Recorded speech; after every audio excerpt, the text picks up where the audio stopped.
Mais um teste. E mais uma vez o mundo entra em alerta. Até onde vai a ousadia do ditador Kim Jong-un? Qual é o real poder de fogo da Coreia do Norte? A gente trouxe aqui ao Fantástico a professora Sabrina Medeiros. Ela é especialista em relações internacionais com foco em defesa. Professora, para começar, fazer uma pergunta bem objetiva. Se o ditador da Coreia do Norte, Kim Jong-un, quisesse atacar os seus vizinhos mais próximos, ele conseguiria? Talvez sim. E é por isso que no entorno estratégico da Coreia do Norte, as potências principais têm se preparado para isso. Os novos testes demonstram que esse alcance é cada vez maior. O mais recente foi esta semana. Kim Jong-un disparou um míssil que saiu das proximidades da capital, Pyongyang, sobrevoou a ilha de Hokkaido, no norte do Japão, e caiu, 20 minutos depois, do outro lado, no Pacífico. O risco é justamente porque esse teste demonstra que é possível fazer uma trajetória em direção norte de até 40 minutos. 40 minutos é mais ou menos o tempo que levaria para um míssil intercontinental de longo alcance decolar da Coreia do Norte e atingir Los Angeles, nos Estados Unidos. Tudo depende do alcance do míssil e do ângulo do lançamento. Se o lançamento é mais próximo da vertical, o míssil sobe muito e não cai tão longe de onde foi lançado. Mas se o lançamento do míssil de longo alcance for num ângulo mais raso, ele pode viajar bem mais, por exemplo, até a costa oeste americana. O míssil é só o meio de transporte para levar as ogivas, as bombas, que causam os estragos. O míssil é feito em 3 partições que vão se desintegrando ao longo da trajetória. A última delas, que carrega a ogiva, é finalmente aquela que faz a reentrada na atmosfera e que atinja o alvo determinado. Quer dizer, quando estiver chegando no alvo, não é que está caindo esse foguetão inteiro, está caindo só a pontinha. Exatamente. Né? A dúvida é, eles já têm uma bomba pequena o suficiente para caber num míssil, para transformar esse míssil numa arma nuclear? A recente fotografia que o Kim Jong-un divulgou na imprensa internacional demonstrava que talvez sim. No começo deste mês, a Coreia do Norte anunciou também que fez um teste subterrâneo com uma bomba de hidrogênio, a bomba H, a mais poderosa das armas nucleares. Mas o país é tão fechado que não dá para ter certeza. Na incerteza é que a possibilidade de guerra aumenta. Se for verdade, seria um enorme salto tecnológico. Então existe o risco do Kim Jong-un ter mísseis que podem ser carregados com bombas de hidrogênio. Absolutamente poderosas. E o que a gente sabe é que o estrago é amplo e irrestrito. Essa bomba H que a Coreia do Norte pode ter testado é pelo menos 10 vezes mais potente do que a bomba de Hiroshima. Usando uma ferramenta disponível na internet, a gente simulou a explosão da bomba de hidrogênio da Coreia do Norte sobre a cidade de São Paulo. Claro, não tem a menor chance disso acontecer. É só para a gente ter uma noção.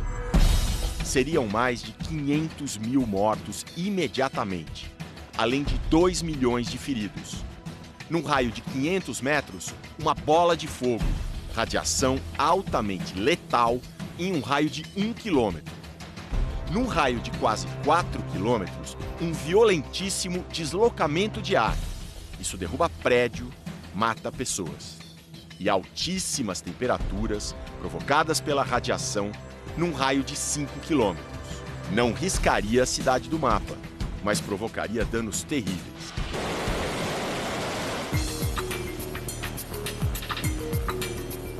As bombas atômicas são as armas mais letais do ditador Kim Jong-un, mas o arsenal dele ainda tem muito mais itens. Uma característica da Coreia do Norte é que é um país altamente militarizado. A gente está vendo armas químicas e armas biológicas. A Coreia do Norte pode atacar outros países com esse tipo de arma? Pode sim. É possível que eles também causem danos expressivos. Diante de todo esse poderio militar da Coreia do Norte, o que o mundo pode fazer?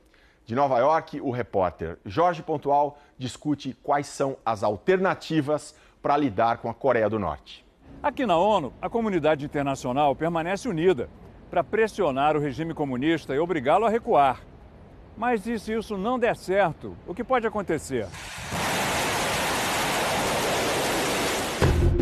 O Fantástico ouviu Scott Snyder, do Conselho de Relações Exteriores em Washington, e Gordon Chang, autor do livro O Desafio Nuclear da Coreia do Norte, sobre o risco de uma guerra atômica.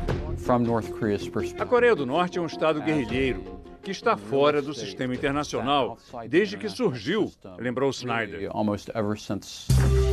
É uma situação que vem da Guerra da Coreia, em 1950, quando o Conselho de Segurança da ONU aprovou o ataque dos Estados Unidos à Coreia do Norte, que havia invadido a Coreia do Sul e capturado a capital, Seul. A guerra foi suspensa por uma trégua 3 anos depois. A Coreia do Norte ficou sob influência da então União Soviética e da China, e a Coreia do Sul ligada aos Estados Unidos. Nunca foi assinado um acordo de paz. Desde então, o regime norte-coreano mantém a população em mobilização permanente, sob o pretexto de que a guerra pode recomeçar a qualquer momento.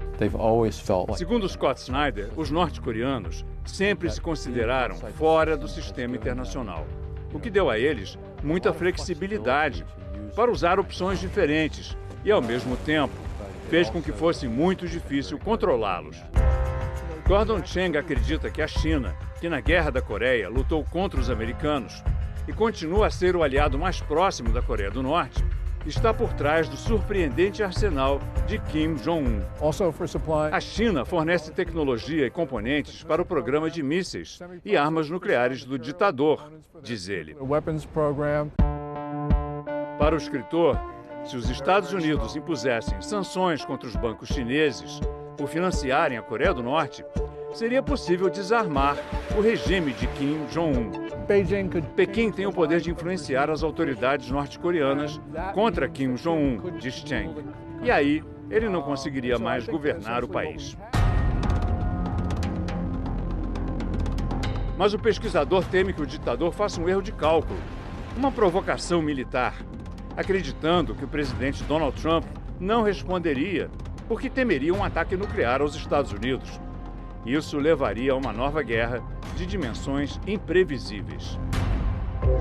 Para o autor, a situação hoje é tão perigosa quanto a de 1914, antes do início da Primeira Guerra Mundial, ou nos anos 1930, antes da Segunda Guerra. Pode ser a primeira guerra com armas nucleares dos dois lados, Estados Unidos de um lado, Coreia do Norte e China do outro. Pode acabar muito mal.